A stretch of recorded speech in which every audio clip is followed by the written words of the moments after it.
Bem-vindos ao Provoca SJ, um podcast da Companhia de Jesus, onde a fé se encontra com a dúvida, onde a Igreja caminha com o tempo e onde o Evangelho provoca o coração e a razão.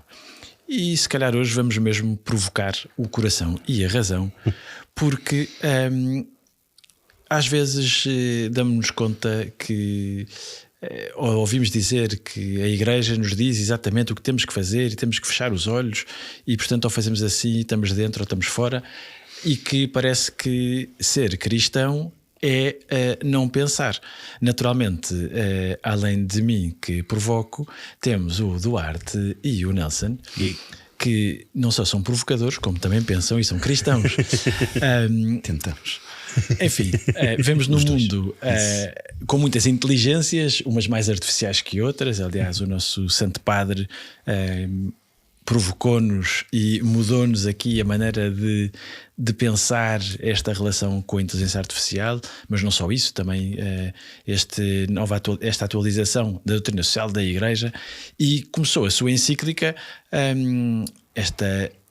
humanidade é magnífica, Magnificat Humanitas, a perguntar-nos, não é, que se impõe à nossa consciência questões decisivas e depois pergunta-nos coisas, para onde é que vamos, qual é a meta para que quisermos orientar-nos, que direção escolhemos enquanto comunidade humana e enquanto povos.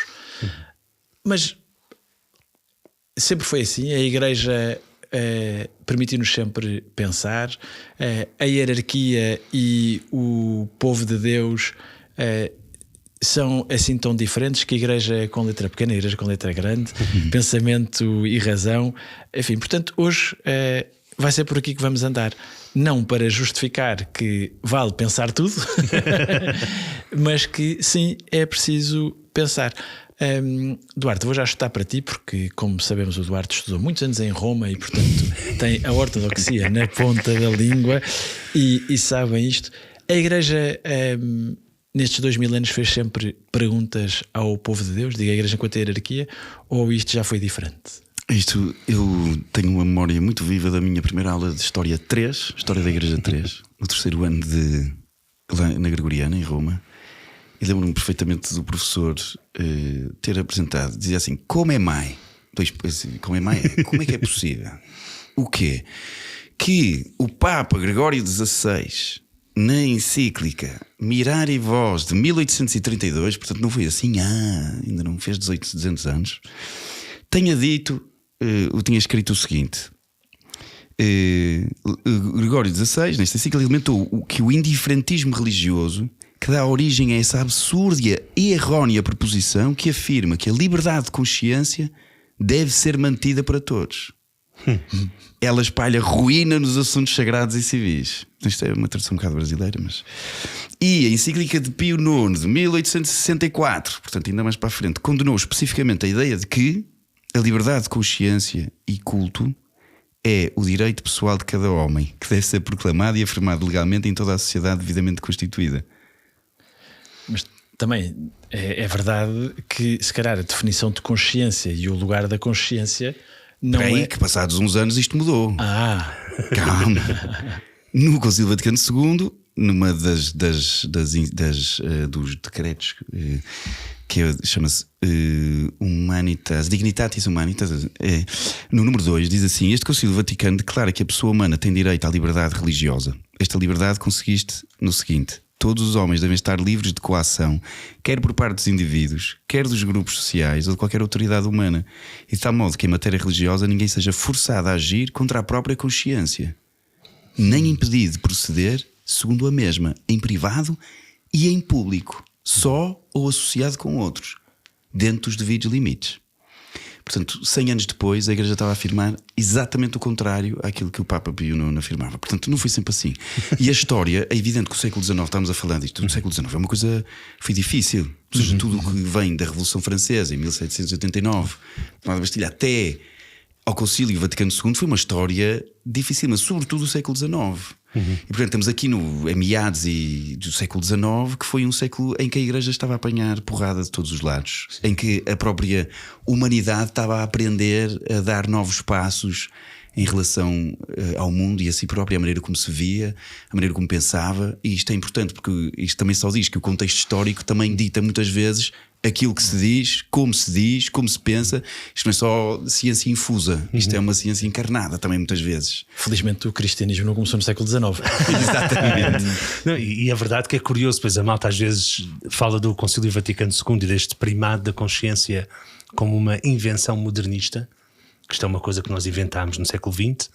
Na verdade, teologicamente, John Henry Newman já falava disto no século XIX, a consciência como o vigário de Cristo, mas ainda mais importante é Ockham, no século XIII, e o grande Tomás de Aquino Já falavam disto. falarem disto.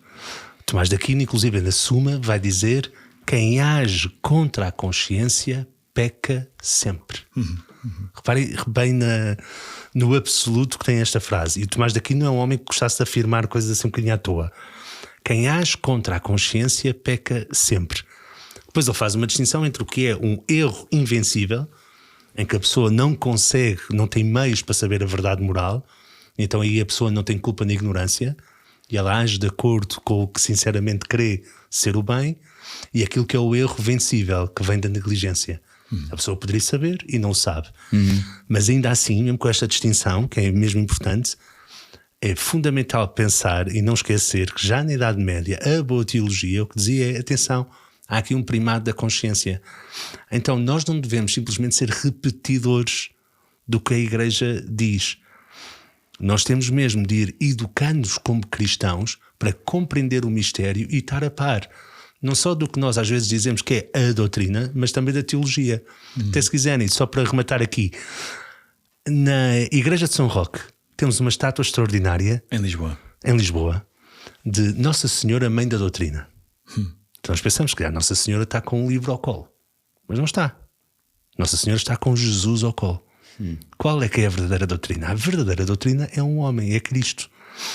E é a partir da maneira como a revelação se vai dando no tempo que nós podemos entregar-nos e integrar em nós à revelação de Deus. Portanto, precisa sempre do tempo, que é outra das coisas que Newman nos vai dizendo e que Tomás de Aquino já intui e que também já encontramos em Agostinho. E nesse sentido, pronto, é importante perceber que a consciência, que é a consciência da lei moral, a consciência da lei de Deus, é algo que também está inscrito no coração humano enquanto criatura de Deus. Por um lado, tendemos para o bem, não é? Naturalmente tendemos para o bem. Depois também sabemos, mesmo da Sagrada Escritura, desde o Antigo Testamento, não é, que é pedido aos reis, é pedido a Salomão, os profetas, que aprendam a discernir, que saibam discernir. Portanto, esta consciência e o que dizias, a consciência não é só o acolher, também tem a ver com apropriar-me daquilo que acolho, da lei que acolho, para viver a minha vida em conformidade com a proposta, e não só de uma maneira cega. E nesse sentido, claro que o magistério, a doutrina, a escritura nos ajudam a conformar, no sentido de encontrar balizas para a nossa vida e para o nosso modo de agir e proceder a partir daí. Sim, o Cordovilha, que é um professor de Teologia Dogmática de Madrid, ele, em comilhas, ele costumava insistir bastante na questão da moldura. Ele dizia: é uma imagem perfeita, mas que ajuda, que é, há de facto uma moldura que vai sendo colocada. Pronto, e essa moldura do nosso pensamento é aquilo que nós vamos chamar o dogma. O dogma, como dizia Karl Rahner, outro dos grandes teólogos do século XX, não é o lugar onde o pensamento acaba. É o ponto de partida. O dogma não é e a partir daqui não se pensa mais. Não, a partir daqui é que nós começamos a pensar. Então, os dogmas da Igreja são recorrentemente sobre Cristo. E quem é que Cristo é e quem é que a Igreja deve ser. Portanto, quando nós, se quiser, o melhor exemplo de dogma é o credo. Tudo aquilo que nós professamos no credo são verdades de fé. E há uma coisa que é extraordinária, que às vezes nós não nos apercebemos, que é: não há dogmas em teologia moral. A altura em que nós estivemos mais próximos do fazer foi no pontificado de São João Paulo II, em que São João Paulo II queria declarar o sermos contra o aborto como dogma de fé. E quem disse que não o deveria fazer, de uma maneira bastante musculada, foi o seu prefeito para a Congregação da Doutrina da Fé, Joseph Ratzinger, a dizer que não, em teologia moral não há dogmas. Os dogmas falam sobre a revelação de Deus e de quem é que Deus é e quem é que Deus deseja que nós venhamos a ser, que é a viver a santidade. Então, sim, e a justificar, porque os argumentos de autoridade resultam sempre, e não porque Joseph Ratzinger não seja o argumento de autoridade, mas sublinhar este ponto que disseste sobre o dogma, não é? Que o dogma é a verdade revelada e é o princípio, e é para daí que se vive. O John Henry Newman dizia isto, que é compreender. Tem um contexto que vai amadurecendo ao longo da história, mas que não muda a essência da verdade do que está revelado. E o perigo pode ser, muitas vezes, confundirmos aquela que é a base da nossa fé com o modo como contextualmente a vamos vivendo. Tal e qual. Eu acho que aqui, pois, é importante para nós não nos confundirmos, então que não partirmos do princípio que podemos colocar tudo em causa. Isso. Pronto, há o dogma e há também, se quiserem, 3 níveis diferentes de magistério. Um bocadinho aula de seca, mas agora vou ter de sofrer um bocadinho comigo. Então, nós temos 3 tipos de magistério atualmente: infalível, definitivo e não infalível. O magistério infalível pode ser ou solene, que é proclamado por um concílio ecuménico, ou ex cátedra, ou seja, ou é um concílio convocado pelo Papa, onde estão presentes todos e tudo o que eles proclamarem é dogma de fé, é magistério infalível. Aqui nós temos de estar de acordo, depois podemos discutir qual é que é a nossa compreensão, e às vezes isto acontece. Veja-se hoje em dia as discussões em torno do Vaticano II. O Concílio Ecuménico Vaticano II não se deve discutir, ou não se poderia, para sermos coerentes com a nossa catolicidade, se é dogma ou não. É um concílio ecuménico, é magistério infalível. Qual é que é a nossa compreensão? Aí nós podemos andar aqui às vezes a bater umas bolas. Ou então as proclamações ex cátedra, que é o Papa depois consultar a Igreja, dizer eu proclamo isto ou declaro isto como dogma, que é o caso da Imaculada Conceição. E da Assunção, isso no Concílio Vaticano I, ou seja, em 1870 foi proclamado isto, o dogma da infalibilidade papal, que não é tudo o que o Papa diz é infalível. Sim, não. Sim. É quando em situações muito específicas, e na verdade foi usado muito poucas vezes. Sim, é isso. Desde nós temos 2 vezes sobre anos. Nossa Senhora. 2 vezes sobre Nossa Senhora. E a primeira até antecede a infalibilidade papal, portanto só uma vez é que ele foi colocado em prática, sendo que isto dividia bastante os teólogos. E depois também temos o magistério infalível, que é o ordinário universal, que é os bispos todos têm de assinar o mesmo documento e em comunhão com Pedro. Portanto são os 2 magistérios infalíveis. E depois temos o magistério definitivo, que a que é que se refere? São verdades de fé que, ainda que não pertençam à ordem da revelação, são estreita e intimamente unidas a ela. Isto foi criado por São João Paulo II na Adtuendam Fidem, final da década de 90. E aqui nós temos um pequeno problema com os teólogos, que é os teólogos ainda estão a tentar perceber o que é que isto é. Porque era uma categoria que não existia antes. Ele criou esta categoria, principalmente que andava ali muito preocupado com a questão da ordenação de mulheres. E então criou-se esta categoria e os teólogos ainda hoje andam aqui a tentar perceber o que é mesmo magistério definitivo, porque a expressão já existia, mas não era aplicada assim. Estava aplicada com o outro magistério, que é o não infalível. E o que é o magistério não infalível? Que é aquele que nós podemos conversar. É uma doutrina que pode servir de ajuda a uma inteligência mais profunda da revelação, para explicitar o seu conteúdo. Aqui pede-se um obséquio religioso da vontade e da inteligência, ou seja, que haja uma obediência da fé, mas que não implica que não venhamos a ter conversas. Isso. Como nós vimos nas últimas décadas, ou na última década, com os escritos do Papa Francisco. Claro. Pronto, que entra aqui no magistério não infalível. Conversar é a palavra, não é?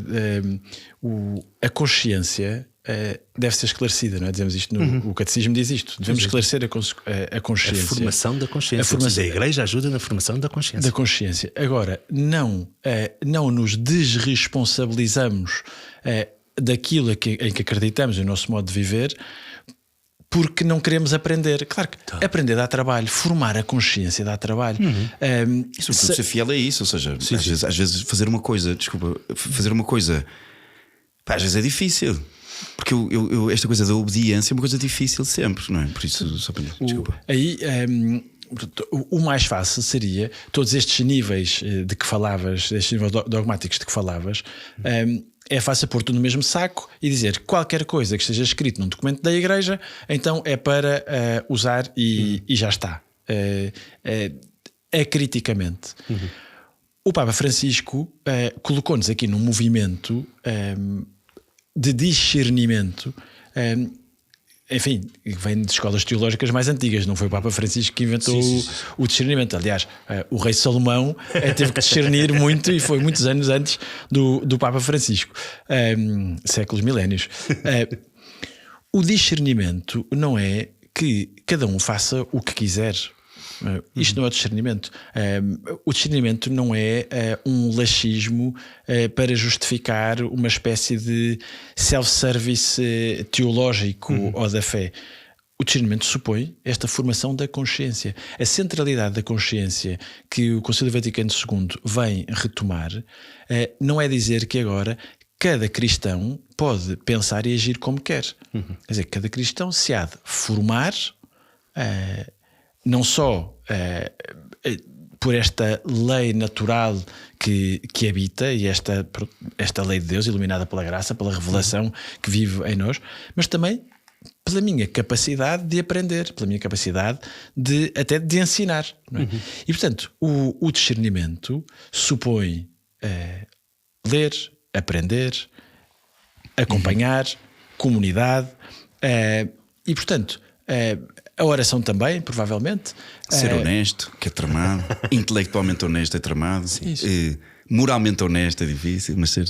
E portanto há aqui uma dimensão de inteligência, acho que vou dizer assim, uma dimensão de inteligência que supõe uma conversa séria sobre os limites daquilo que se pode discutir. Se nós partimos... E nós estamos a falar de temas da fé, mas a inteligência de um cristão pode ser para qualquer tema do mundo, não é? Aliás, a fé e o mundo não estão desenraizados, mas um cristão inteligente pode discutir temas do seu trabalho, por aí fora, não é? Mas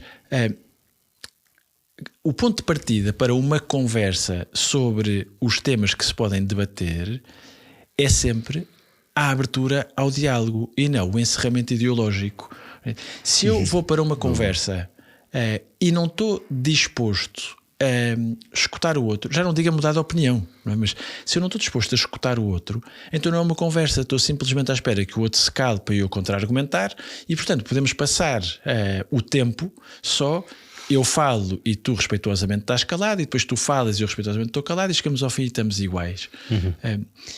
E, portanto, esta formação da consciência, este discernimento, ter Cristo como modelo e exemplo, saber, como dizias, Nelson, distinguir qual é que é a fonte do magistério que me diz o que me está a dizer. Então aí, sim, posso ir criando um padrão, uma grelha moral de vida que não é uma arbitrariedade, mas é a partir de um valor que é o valor cristão, que é a verdade, não é? Eu gosto aqui de uma coisa, às vezes penso nisto. De facto, às vezes não é fácil, porque há questões que tocam também, às vezes, a convicções muito fortes que se têm, e às vezes há pessoas que dizem mas eu não consigo concordar com isto, ou eu não. Pronto. Eu acho que há alguma, de facto, alguma falta de investigação ou de trabalho sobre isto. Às vezes é só uma espécie de opinião. Pronto, às vezes pode acontecer isto. Mas também há aqui uma dimensão que eu gosto de me dizer, que é a Igreja é uma instituição com muitos anos, que tem muita sabedoria acumulada. Portanto, eu às vezes também parece-me que às vezes se pode confiar. Também às vezes, claro. Ou seja, há questões, eu próprio tenho questões que não estão resolvidas em mim. Claro. E às vezes. Mas tu és padre? Depois eu sou, eu sei. Por isso mesmo, se calhar. Sim, estudamos muitos anos e pensamos muito sobre as coisas, e ainda assim há coisas sobre as quais tenho dúvidas, teologicamente, enfim. Mas que é confiar às vezes. Ok, eu não percebo isto, eu não percebo tudo isto, não percebo exatamente a razão pela qual se diz isto desta forma, etc. Mas confiar, eu acho que também é uma boa atitude perante isto. Porque de facto existe aqui, eu acho que a Igreja não serve para desculpem a expressão, lixar a cabeça ao pessoal, para chatear. Não é bem É o isso que contrário. serve. Exatamente o É contrário. uma proposta de vida. Portanto, e confiar nisto às vezes também pode ajudar. Pronto, e voltando só um bocadinho atrás para comentar uma coisa que tu disseste, que o dogma, que o Rahner diz e que tu citaste bem, que o dogma é o ponto de partida. Ainda bem, porque o dogma normalmente é uma coisa extremamente sóbria na sua formulação. Extremamente sóbria na sua formulação. Que não só dá espaço a que se pense posteriormente, como é necessário pensar, quase interpretar aquilo, porque senão não se chega a lado nenhum. De tal maneira é sóbrio, não é? Dizemos no credo, não sei o que é Jesus consubstancial ao Pai. Ponto. Vamos ficar por aqui. Quer dizer, a igreja andou a mandar cabeçadas durante a tua história toda para isso. E outra coisa que eu gostava de dizer, comentar é: não existiria teologia se não houvesse mais nada para dizer. Pronto. Ou seja, continuamos a pensar. Isto é importante.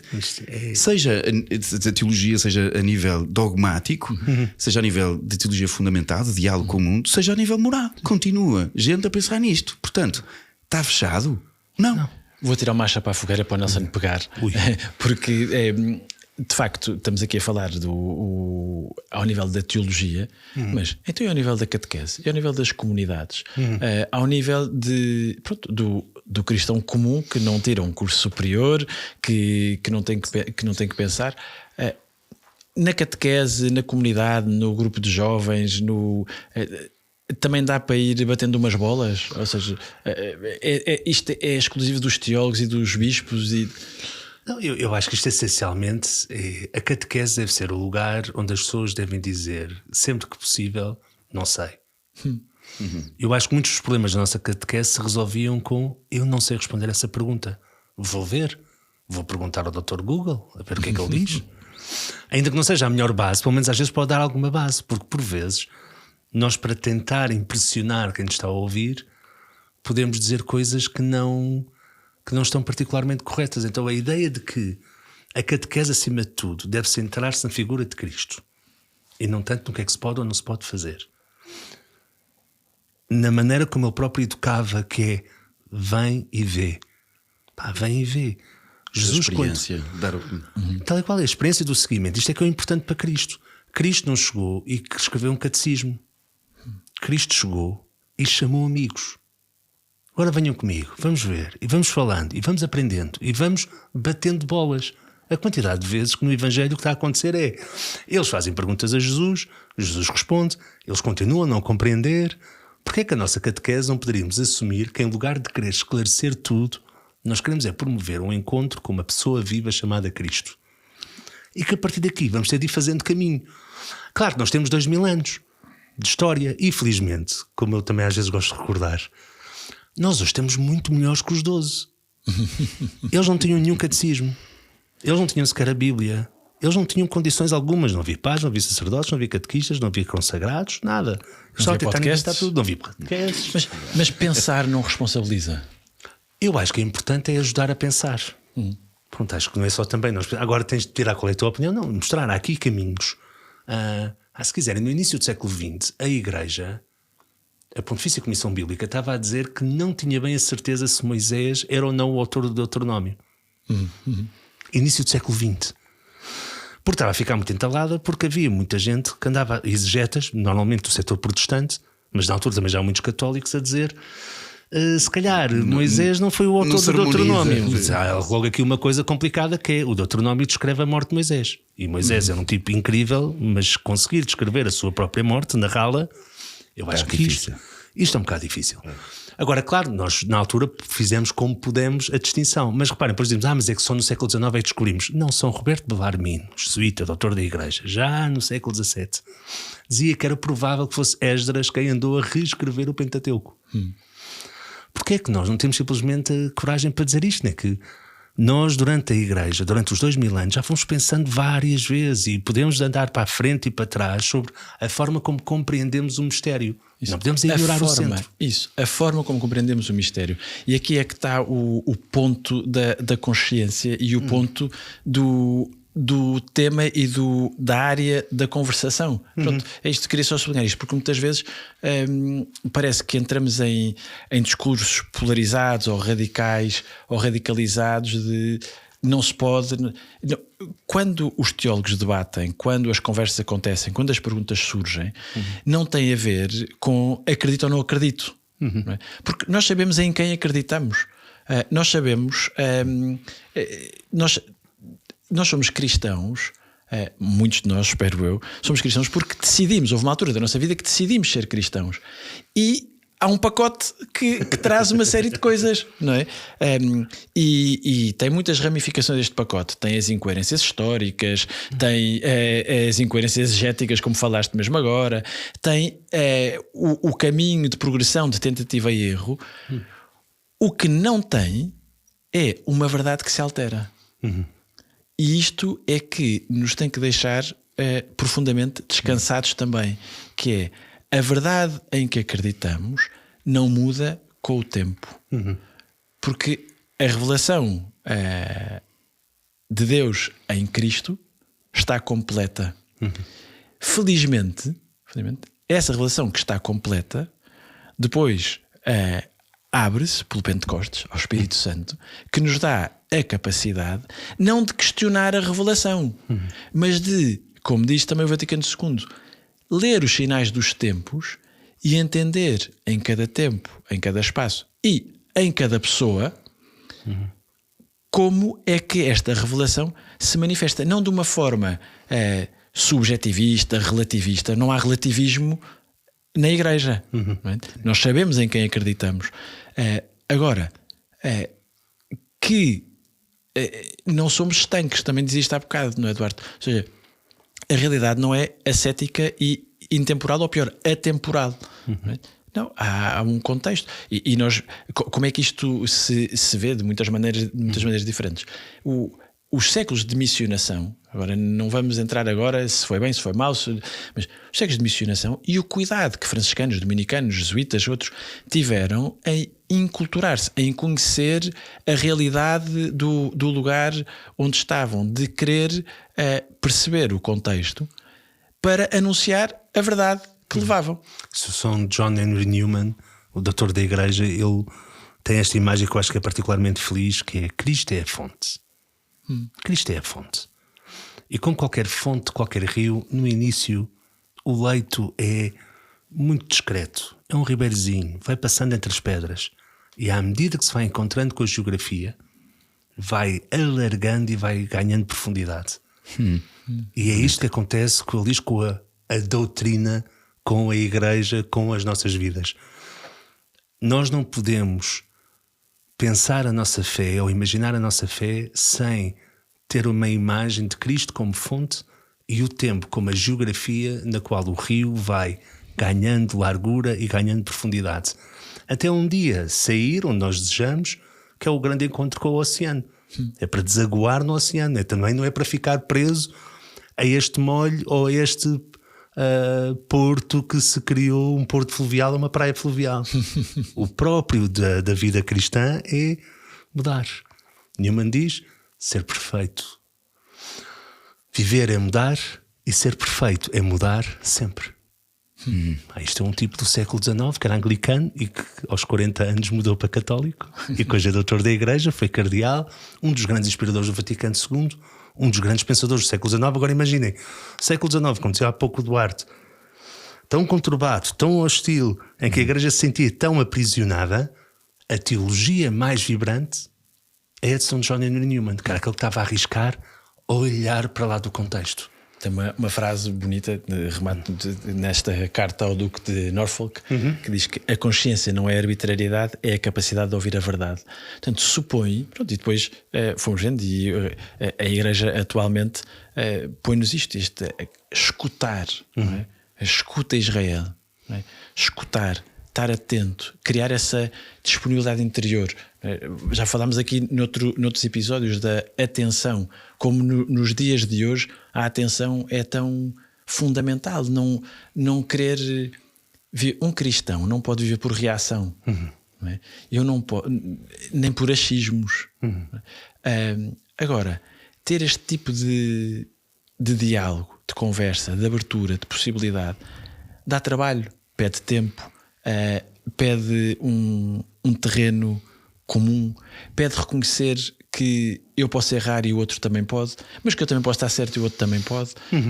Portanto, era mais fácil, se calhar, termos uma lista de deves e haveres, ter uma lista de pecados, não quero ir por aí, uma lista de cumprimentos. Mas foi tentado antes e o que deu foi uma fé morta. Claro, é isso. Bem posto. Já o tentámos, been there, done that, and I didn't get a t-shirt porque não havia nada para dar. E tu tocaste num ponto, Nelson, há pouco, que é fundamental. É a nossa fé, a nossa consciência, a nossa pertença, digamos, é de uma ética do discípulo, daquele que segue, daquele que se responsabiliza. Não é um sistema que tem um quadro jurídico, um enquadramento jurídico perfeito, que te diz ou estás dentro ou estás fora, e portanto, se cumpres tudo isto, estás dentro, e se pisas o risco e estás fora, pronto, acabou-se. Não, escolhe estar dentro. Escolhe estar dentro. O que é que aconteceu ao fariseu que foi com o publicano rezar? Ou muitos fariseus? O que é que Jesus chamava hipócritas aos fariseus? Não é que não fossem homens devotos, não é que não fossem homens que rezassem, não é que não fossem homens que davam esmola. É porque se esqueceram de pensar. Esqueceram-se do sentido da lei que cumpriam. Portanto, fizeram da lei Deus. Esvaziaram a lei do caminho onde levava, do horizonte onde levava. Da nascente, não é? Da nascente. Está adequado. E de repente viram uma praia fluvial e disseram: olha que bem que se está aqui. Aqui não nos afogamos. Sim, exato. Mas também não estás a molhar os pés sequer. Isso. Ou quanto muito molhas os pés. Esse é um dos problemas que eu vejo às vezes com o catecismo da Igreja Católica. Tenho que ter uma conversa muito impactante já há 12 anos a falar com alguém sobre dúvidas de fé e a pessoa a certa altura responde-me: eu não tenho dúvidas de fé, eu tenho o catecismo da Igreja Católica. E eu simplesmente fui buscar, isto foi num campo de férias, fui buscar o meu compêndio do catecismo da Igreja Católica, que levo sempre aos campos, abri o prefácio escrito de São João Paulo II e diz: agora lê este parágrafozinho aqui, em que simplesmente está dito mesmo no prefácio que é o catecismo da Igreja Católica é um instrumento.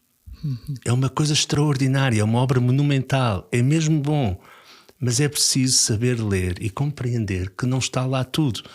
E mais, como dizia Santo Agostinho, no momento em que nós não tenhamos dúvidas, então nós é que somos Deus, porque Deus começa a caber na palma da minha mão. Então eu criei um Deus à minha imagem e semelhança. Já não há Deus na minha vida. Sim, esgotar o mistério, não é? Foi uma pretensão um bocado grande demais. E eu dizer: não, eu já percebi tudo, já sei tudo. Então, um cristão pensa, afinal. Se não pensar, não é cristão. E pronto. É bom que pense. E pronto. Olhem, não demos respostas nenhumas. Também não queríamos, não é? Portanto, olha, ler a Bíblia, não é? Ler os documentos da Igreja, saber ir ver à fonte, não é? Ler o prefácio, ver quem é que escreveu, porque é que escreveu. Posso dizer uma coisa sobre ler a Bíblia também? Claro. Tem Verbo 12. Como, porém, Deus, na Sagrada Escritura, falou por meio dos homens e à maneira humana, o intérprete da Sagrada Escritura, cada um de nós, para saber o que ele, Deus, quis comunicar-nos, deve investigar com atenção o que os hagiógrafos, ou seja, os autores, realmente quiseram significar e que aprova Deus manifestar por meio das suas palavras. Para descobrir a intenção, temos de ter em conta os géneros literários, o sentido original segundo as condições do seu tempo e da sua cultura. E para entender retamente, deve-se ter em conta os modos nativos daquele tempo de sentir, dizer ou narrar, que frequentemente se usavam nas relações entre os homens de então. Não é simplesmente ler e ver: está aqui escrito. É ter em conta quem é que escreveu, como é que escreveu, para quem é que escreveu, qual é que é o género literário e como é que eu tenho em conta toda a Sagrada Escritura. Porque senão facilmente agarro numa frase mesmo de Jesus e se eu não tenho a revelação por inteiro na minha cabeça, Faço o que eu quiser Passo daquilo. à frente. Boa. Duarte, queres completar alguma coisa? Queres... Não, estou bem, obrigado. Muito bem. Gostei muito. Então, olha, se calhar termino como começámos, com uma pequeníssima citação desta encíclica Magnificat Humanitas, do Papa Leão XIV, que diz que para a Igreja o diálogo com o mundo não é uma opção tácita, mas uma forma concreta da sua missão. Por isto, não é? Este diálogo, nós escolhemos querer conversar, nós também somos a Igreja e, portanto, pronto, termino como estávamos a falar da Palavra de Deus, do magistério, da oração, os sacramentos, a educação, a formação, conversar uns com os outros, ter uma comunidade. Ter uma comunidade é muito bom para formar a consciência e, sobretudo, conversar, não partir dos dogmas que eu crio. Porque depois também que há dogmas que se cristalizam que não vêm de lado nenhum. Irmãos, obrigado. Obrigado também a quem nos ouve sempre. Olha, se este episódio vos ajudou, se agora ficaram a pensar, ainda bem. Se acham que pode pôr outros a pensar, enviem, partilhem, deixem também os vossos comentários. Da nossa parte, já sabem, estamos por aqui, sendo aqui algures, a forma mais segura de nos encontrarem é quintadasperança.org ou Instagram ProvocaSJ. Se alguém quiser vir agora no mês de julho fazer exercícios, pode fazer com o Padre Duarte Rosado in the house, de 4 a 11. Podem se inscrever nas nossas redes. E já sabem que na Quinta da Esperança, em Sernás, Coimbra, Portugal, há sempre a possibilidade de virem uns dias rezar ou descansar ou trabalhar. Basta irem ao nosso site e verem tudo. Obrigado. Obrigado. Muito obrigado.